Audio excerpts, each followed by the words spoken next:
Dear students, welcome to the classroom. Our today's topic is Allah is the giver of life. Dear students, where does a chicken come from? It comes from an egg. Where does an egg come from? It comes from a hen. Where does a hen come from? Allah made it out of nothing. Dear students, where do you find an apple fruit? It grows on an apple tree. Where does that apple tree come from? It comes from another apple tree. Where does that apple tree come from? Allah created it out of nothing.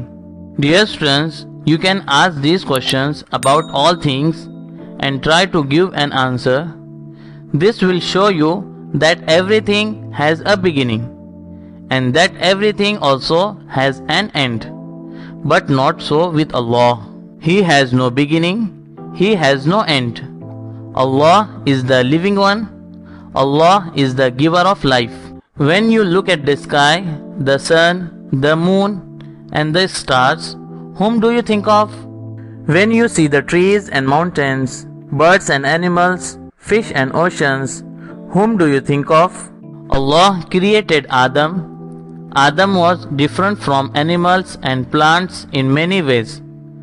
Adam was a man. He was the first man. The animals and plants cannot think the way we can.